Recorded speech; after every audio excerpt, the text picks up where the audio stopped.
This video is brought to you by patreon.com/worsttake. Get access to exclusive live streams and Discord servers, on-screen shoutouts, and early access to some videos when you join now. Help make sure that we can continue to make content like this by supporting the Patreon. Links are in the description down below.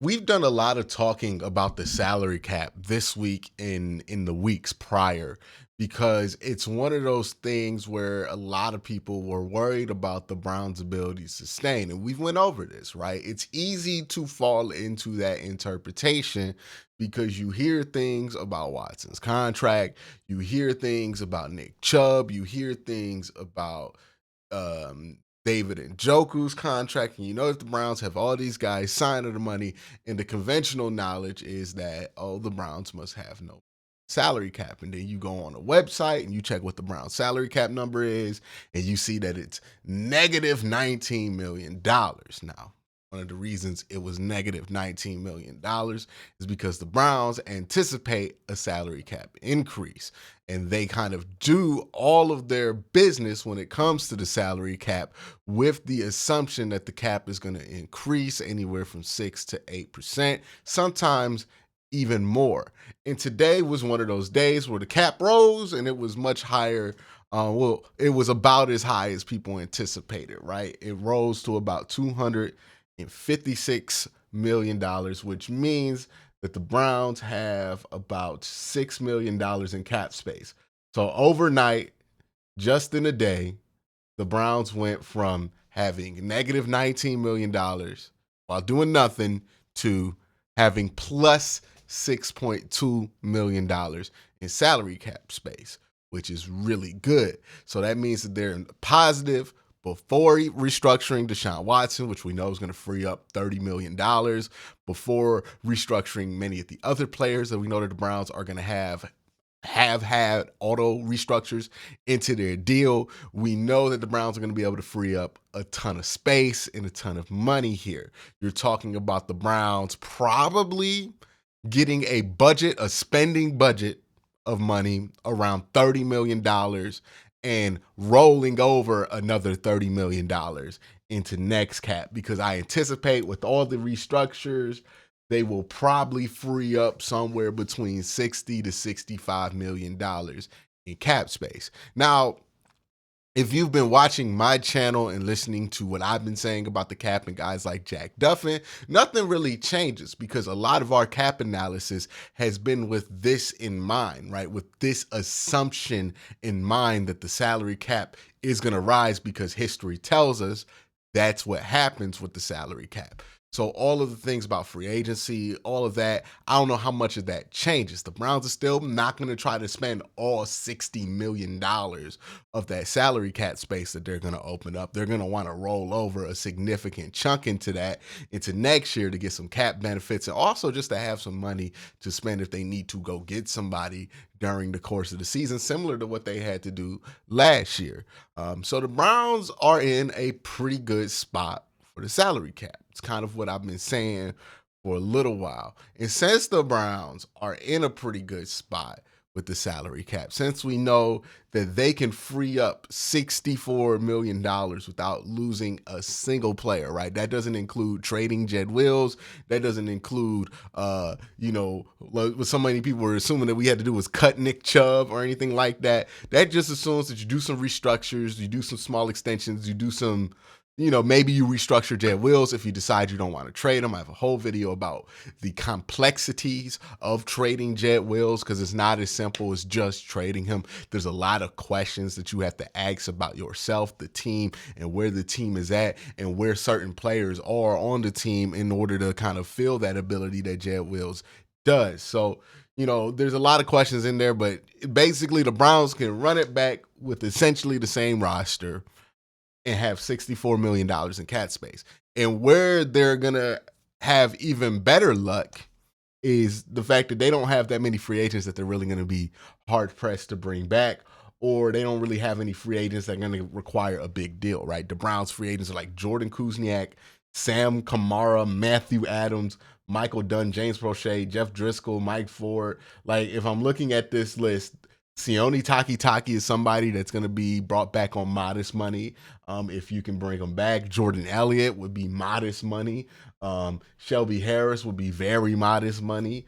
Ronnie McLeod, if you want to bring him back, would be modest money. Like there's not more than like a $10 million cap hit in all four of those names combined. So probably even less than that because they're not going to bring back all of those dudes. Like Maurice Hurst is probably like $1 million or $2 million against the cap. It's not really going to be that big of a deal. So the Browns are in this spot to where they can basically run it back. And not only are they going to be running it back, they're going to be running it back with a roster that was able to achieve an 11-6 result with 26% of the salary cap on injured reserve. And this is where I really think we need to have a conversation about where this team was after the Baltimore game. Because I think so many of us have forgotten where this team was, even with all the injuries that they had up until that point after that Baltimore game. And to a man, to the people in this audience, to the people watching, I know there's always going to be the one guy like, nah, I didn't think, but most people who watch the Cleveland Browns, watched the Browns go into M&T Bank Stadium and beat the Baltimore Ravens and came out of that thinking, oh my God, this team's a Super Bowl contender. Now, obviously, the days following that, Deshaun Watson went out for the season, and the outlook on the season changed, right? Like, we've had this weird run in this season in this last season where our perceptions of it changed dramatically, right? We didn't know what to think about this team at the beginning. And then Deshaun Watson got hurt. And then we thought the season was over because he didn't come back as soon as we anticipated. We're about to play the San Francisco 49ers. But then we beat the San Francisco 49ers and we start thinking, hey, if we can get to a certain point and Deshaun can come back for that Arizona game, we might be in good spot. And if Deshaun comes back for that Arizona game, and then he comes back and plays great in that Baltimore game, especially in the second half, and you start thinking to yourself, this version of this team can win a Super Bowl. They can. It's right there. But then Deshaun Watson goes out for the year. Our expectations crater back down to, hopelessness. And then Joe Flacco comes in, gives us a little bit of hope there at the end. And then we lose in the playoffs and kind of end up where we started at the beginning of the season, where we're kind of unsure about this team. But we saw what this team was with Deshaun Watson. And one of the things that's really interesting about a lot of the conversations that now that we've confirmed that the Browns are essentially going to be able to run this thing back and also bring in about $30 million in additions to this team, right? So you're talking about maybe you bring back Zadarius Smith if he's under a good number. Maybe you bring back and add a Mike Williams. Maybe you bring in a DJ Reader and just kind of lean on Obo Okoronkwo and Alex Wright to hold down the other edge position, right? You're talking about a team that was able to go 11-6 with 26% of the salary cap on IR, and they're going to be able to make $30 million of additions. And that is significant, right? Because I looked at the teams, we've all looked at the teams who have had the percentage of the cap on injured reserve that the Cleveland Browns had. The highest that any other team had achieved at that point was like 9-7. The Browns went 11-6, made the playoffs. No team had made the playoffs in the last 10 years with that many injuries, and the Browns did. That's how talented this team is. This team is very, very talented. Like, the fact that people can try to make the argument that Deshaun Watson was a non-factor in a game where the Browns beat the 1 seed on the road tells you everything. The fact that the Browns were able to beat the 1 seed in the NFC with PJ Walker tells you everything about how talented this team is. Like, that's the thing. When people bring up the fact that the Browns beat the 1 seeds in both conferences, people usually hand wave that away as, oh, they caught them on a good day. But the truth is actually the opposite. The Browns were caught on a bad day and still beat those teams, right? The 49ers got to play the Browns when we were playing PJ Walker. Easily one of the best times to play the Browns all year, right? They got the Browns at one of the most vulnerable times of the season. After Deshaun went out for that first time, we had no idea when he was coming back, and we're starting PJ Walker. It didn't matter. We play Baltimore, right? Deshaun's there. but he's not having the type of game that we hoped, right? He's not throwing for 300 yards. It didn't take an incredible game by Deshaun Watson. It didn't take a 4-touchdown effort by Deshaun Watson to beat the Baltimore Ravens, who were the 1 seed and presumed at that point to be the best team in football. I mean, they had blown out everybody else that they had played up until that point. It didn't even take the Browns having an extraordinary effort at the quarterback position that game. Like, yeah, he showed up in the second half, but that's really all it took. The Browns were such a good team around the quarterback position that it really only took one good half of quarterback play to beat the 1 seed at their place while coming back from a 14-point deficit. That's how talented this team is around. And I'm telling you right now, this cap situation means that they're going to be able to add to that and basically run it back. They're not going to lose anybody because they got to keep the cap tight around Deshaun Watson. If they lose anybody, it's really because they feel like they can upgrade elsewhere and spend that money better elsewhere. It's not the fact that they can't do it or don't want to do it. It's the fact that they feel like there's something better that they could do somewhere else. This is where the team is.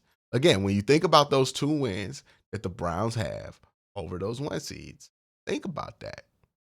Only needed one good half of Deshaun Watson to beat the Baltimore Ravens at home when they were in the middle of a hot streak.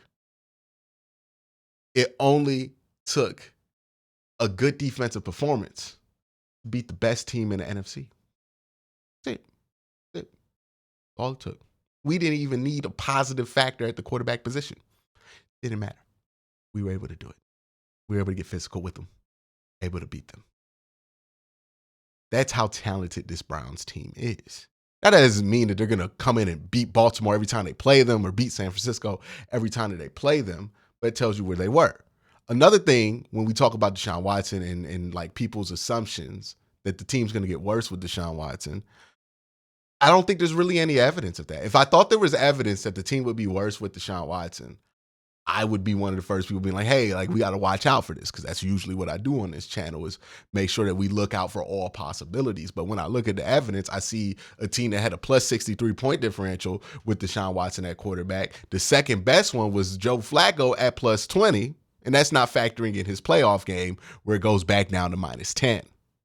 The Browns were a significantly better team when Deshaun Watson was their quarterback. They were able to put teams out very fast, right? They had a couple of games, 2 of Deshaun Watson's, 5 starts.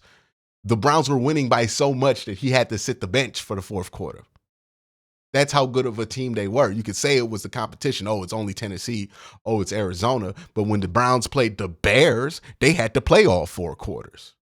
Hell, when the Browns played the Texans and they blew them out with Case Keenum out there, they had to come back in the 4th quarter because they couldn't maintain the lead. The Browns, much better team than I think a lot of people are giving them credit for. I know a lot of people want to see, in order for this $230 million contract to be justified, a situation where Deshaun Watson has to carry this team. But that's not the case. Andrew Berry has surrounded this team, the quarterback position, in a situation to where that's not necessary. And I think that the situation the Browns are in and how people covered it, right, where they're like, oh, the Browns are going to have to cut Njoku. Oh, the Browns are going to have to cut Nick Chubb. It just kind of exposes where certain people are at their position with the Cleveland Browns. Because how can you look at this team and you can only look at this team. Let me rephrase this. You can only look at this team and see a impending disaster if that's truly what you want to see. But if you just look at this team objectively, you see a team that's returning almost all of their key starters, not almost all of their key starters from a year where injuries are the only thing that really kept them from possibly getting the 1 seed in the division. And you see a team that has a quarterback who at the very least you can say was a neutral factor. At the very best you could say was a contributor in every game that you won when he was out there. And you're hoping he has more room to get better as he gets more comfortable and just straight up plays more games. That's going to be the story for him, right? Can he stay healthy? But the Browns are a very good team. This is very good news for the Cleveland Browns. Who do you expect the Browns to go out and get in free agency, considering that they're going to have about a $30 million budget to get better? Who would you like to see added in, and at what number? Let me know in the comment section down below. Y'all have a great day. Have an even better night. Peace.